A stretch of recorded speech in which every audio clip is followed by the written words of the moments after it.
الحمدللہ رب العالمین والصلاة والسلام علی رسولہ الامین وبعد۔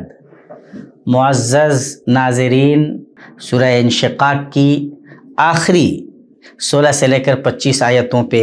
آئیے غور و فکر کی نگاہ ڈالتے ہیں۔ اللہ تبارک و تعالی بنیادی طور پہ ان آیتوں میں دوبارہ زندہ کیے جانے کی یقین دہانی کرا رہا ہے، اور ساتھ ہی ساتھ کافر لوگ جو دوبارہ زندہ کیے جانے کو نہیں مانتے، ان کے بارے میں بھی اللہ تبارک و تعالی بیان فرما رہا ہے کہ ان ساری سچائیوں کے باوجود وہ ماننے کے لیے تیار کیوں نہیں ہوتے۔ اللہ تبارک و تعالی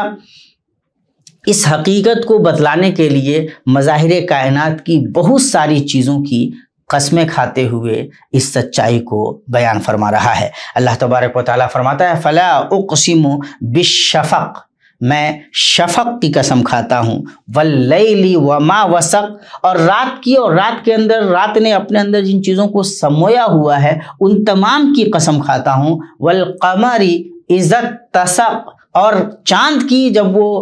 پوری طرح ماہ کامل بن جائے، بدر کامل بن جائے، اس کی بھی اللہ تبارک و تعالیٰ قسم کھاتا ہے۔ رات کی، شفق کی، چاند جب ماہ کامل کی طرف بڑھنے لگے، ماہ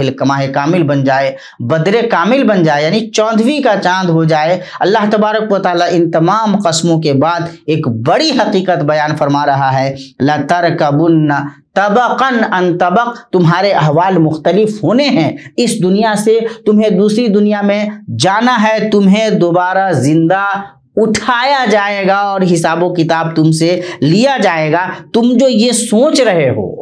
یہ جو خیالات ہیں تمہارے کہ یہ دنیا اسی طرح سے رہے گی اور دوبارہ تمہیں مرنے کے بعد زندہ نہیں اٹھایا جائے گا، تو یقینی طور پہ تمہیں دوبارہ تمہاری قبروں سے زندہ اٹھایا جائے گا اور حساب کتاب تم سے لیا جائے گا۔ اب اللہ تبارک و تعالی مظاہر کائنات کی ان تمام چیزوں کی قسم کھا کر، یقین دلا کر، کلیئر کر کے، وضاحت کے ساتھ یہ بیان فرمانے کے بعد کہ تمہیں دوبارہ زندہ اٹھایا جائے گا، اس زندگی سے تم ایک دوسری زندگی کی طرف رواں دواں ہوگے، یہ ساری چیزیں بیان کرنے کے بعد اللہ تبارک و تعالی اب یہ سوال کر رہا ہے فَمَا لَهُمْ لَا يُؤْمِنُونَ، یہ لوگ اس ساری سچائیوں کے باوجود، اتنی وضاحتوں کے باوجود قبول کیوں نہیں کرتے، مانتے کیوں نہیں، ایمان کیوں نہیں لاتے؟ وَإِذَا قُرِئَ عَلَيْهِمُ الْقُرْآنُ لَا يَسْجُدُونَ، اور جب قرآن کریم کی تلاوت کی جاتی ہے تو یہ سجدے میں کیوں نہیں گر جاتے، کیوں نہیں سچ کو مان لیتے، کیوں نہیں اللہ تبارک و تعالیٰ کی توحید کی،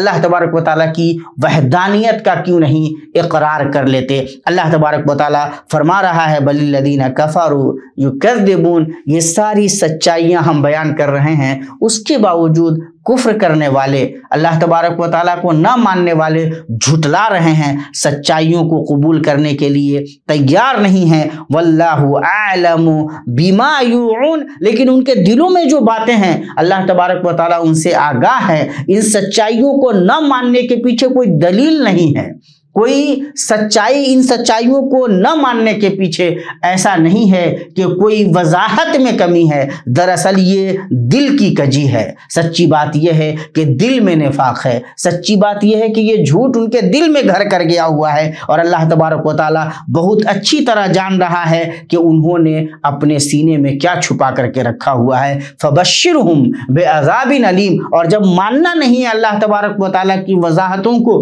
اللہ تبارک و تعالیٰ کی بیان کردہ حقیقتوں کو قبول نہیں کرنا ہے، تو اس کے بعد کا جو نتیجہ ہے وہ بہت واضح ہے۔ فَبَشِّرْهُمْ بِعَذَابٍ أَلِيمٍ، پھر انہیں اے اللہ کے نبی صلی اللہ تعالیٰ علیہ وسلم دردناک عذاب کی خوشخبری دے دیجئے۔ إِلَّا الَّذِينَ آمَنُوا وَعَمِلُوا الصَّالِحَاتِ فَلَهُمْ أَجْرٌ غَيْرُ مَمْنُونٍ، البتہ وہ ایمان والے جنہوں نے ایمان بھی قبول کیا، نیک اعمال بھی کرتے ہیں، اللہ تبارک و تعالیٰ کے بتائے ہوئے راستے پہ چلتے ہیں، تو ایسے لوگوں کو اللہ تبارک و تعالیٰ نہ ختم ہونے والا اجر سے نوازے گا، اللہ تبارک و تعالیٰ انہیں جنت میں جگہ دے گا، اور جن کے نیچے نہریں جاری ہوں گی، ایسی جنتیں ہوں گی جن کے نیچے نہریں جاری ہوں گی اور ہر طرح کی نہریں ہوں گی۔ اللہ تبارک و تعالیٰ نے مختلف آیتوں میں جنت کی فضیلت، جنت کی